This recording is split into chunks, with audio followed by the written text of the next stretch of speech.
আমি সেই দিন মনে হয় ময়মনসিংহ না রংপুরে, হ্যাঁ রংপুরে একটা কথা বলতে গেলে স্লিপ অফ টান হয়ে গেছে, মুসলিম হলের জায়গায় হয়ে গেছে মহসিন হল। ঢাকা বিশ্ববিদ্যালয়ের মহসিন হলে এই 16 বছর আজান দিতে দেয়নি সালেমরা। ছাত্রলীগ ঘুমের ডিস্টার্ব হবে এজন্য ফজরের আজান হইতো না। এবার ডাকসুতে শিবির প্যানেল পাস করার পরে তার পরের দিন মাইকে আজান আরম্ভ হয়েছে, আল্লাহু আকবার। মুসলিম হল যেটা সলিমুল্লাহ মুসলিম হল, এখানে আজ প্রায় 21 বছর বা 16 বছর নিয়মিত না হলেও অনিয়মিত আজান বন্ধ ছিল। সেইটা বলতে গিয়ে আমি বলে ফেলেছি মুখ দিয়ে, আমি ইচ্ছাকৃত না অনিচ্ছাকৃত, যে মহসিন হল। এই জন্য অনেকে দেখলাম অনেক ভাইরা পাগল হয়ে গেছে আমার পেছনে, এমনকি আমার মা বাবাকেও তারা জারোর বলে গালি দিচ্ছে। আরে ভাই আমার নাই, ভুলে বের হয়ে গেছে কথাটা। এই জন্য যদি আপনি প্রতিবাদ করতে পারেন যে মানুষগুলো ডাহা সত্যকে মিথ্যা বানিয়ে প্রচার করতে চায়, নবীর আদর্শের মানুষগুলোকে যারা কলঙ্ক দিতে চায়, কত মানুষকে বলতে শুধু ইসলামী ছাত্র শিবির 1971 সালে নাকি তারা যুদ্ধ অপরাধী এই নামে দণ্ডিত, অথচ এ দল তৈরি হয়েছে 1977 সালে। আমার মনে হয় শয়তান এদের কথা শোনে আর হাসে, আর আমাদের একটা ভুল ক্রমে বের হয়েছে, সেইটা নিয়ে ওরা রাজনীতি আরম্ভ করেছে। আমার সূরা আবু লাহাবের তাফসিরে মাঝে মাঝে ফি জিলালিল কোরআন যখন দেখি মনে হয় যে হয়তো এখন উম্মে জামিল আবু লাহাবের স্ত্রী বেঁচে নেই, কিন্তু তার পেতাত্তা অনেকে এখন এই দেশে আছে।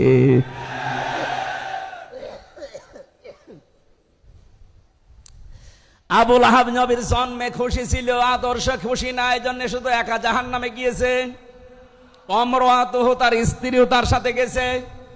সুতরাং আজ যারা নবীর আদর্শ মানে না, এর সাথে যে সমস্ত মেয়েরা যুক্ত হয়ে, তার স্ত্রী হোক মেয়ে হোক দলের লোক হোক নেত্রী হোক, যারা নবীর বিরুদ্ধে অবস্থান নিয়েছেন, তার মানে আল্লাহর নবীর আদর্শ যারা মানে তাদের বিরুদ্ধে অবস্থান নেওয়া আর নবীর বিরুদ্ধে অবস্থান নেওয়া একই কথা।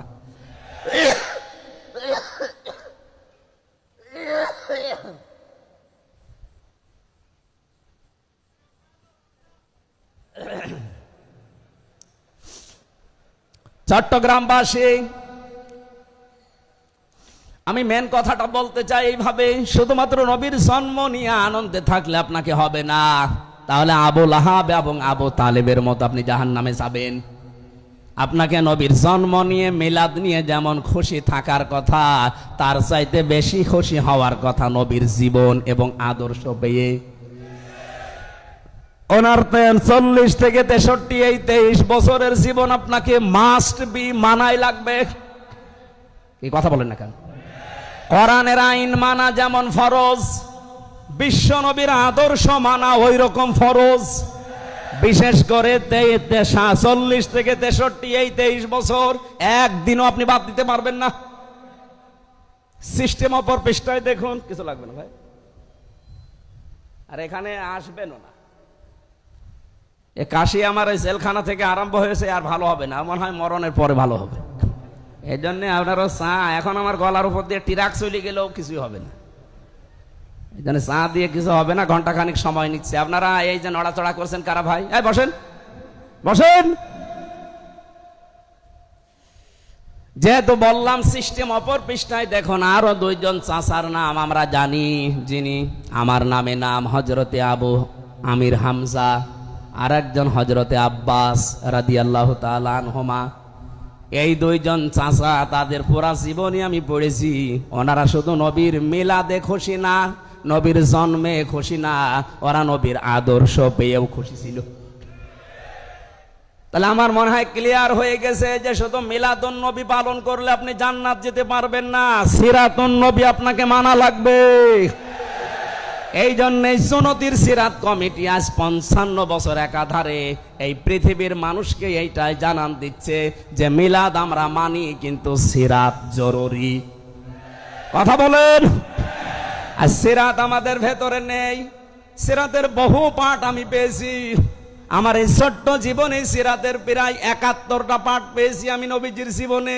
তার ভেতরে একটা আপনারা দিয়েছেন আজকে, শান্তির সমাজ প্রতিষ্ঠায় নবীজি সাল্লাল্লাহু আলাইহি ওয়াসাল্লাম। আসেন দুনিয়ায় শান্তি এই শব্দটার ব্যাখ্যা নিয়ে আমরা এবার মূল আলোচনায় প্রবেশ করতে চাচ্ছি। আল্লাহ আমাদেরকে যে ধৈর্য এবং সহ্য, সেই জোহরের পর থেকে আপনারা বসে আছেন, এই জন্য এই ধৈর্য এবং সহ্যের কারণে বলেন আলহামদুলিল্লাহ। আমার তেলাওয়াতকৃত আয়াত আপনারা শুনেছেন, একটা পরিচিত আয়াত সূরা কুরাইশ। কোন সূরা? আমরা আয়াত পড়েছি মাত্র 2টা, 3 এবং 4। আমার এই মাথার ভেতরে আয়াত নিয়ে এবং শান্তির সমাজ প্রতিষ্ঠা করার জন্য নবীজির যে ভূমিকা, এটা নিয়ে আমার যা পড়াশোনা করা আছে, 1 ঘন্টা না কিয়ামত পর্যন্ত আলোচনা হবে শুধু এই 2টা আয়াত নিয়ে। আমরা চেষ্টা চালাচ্ছি সামারাইজ করে ফেলার। জবান খুলে আগে কোরআনের সোনালী আয়াতটা একটু পড়েন। আউযু বিল্লাহি মিনাশ শাইতানির রাজিম। বিসমিল্লাহির রহমানির রহিম।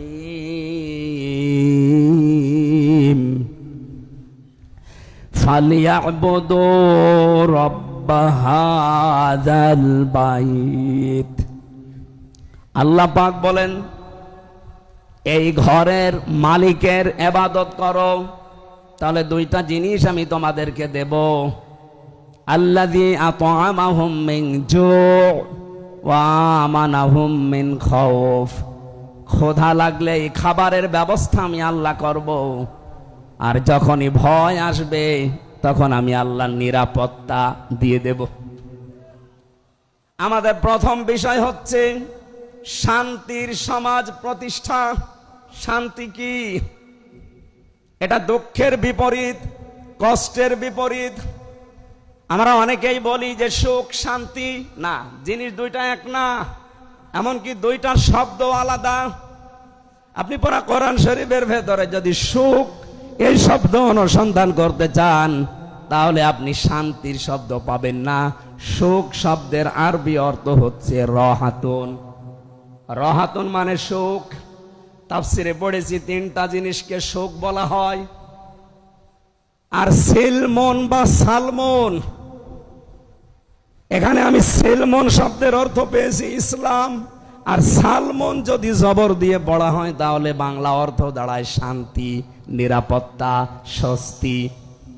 কোরআনে কারিমে এই দলিলটা পাবেন সূরা বাকারার 208 নম্বর আয়াতের প্রথম অংশে।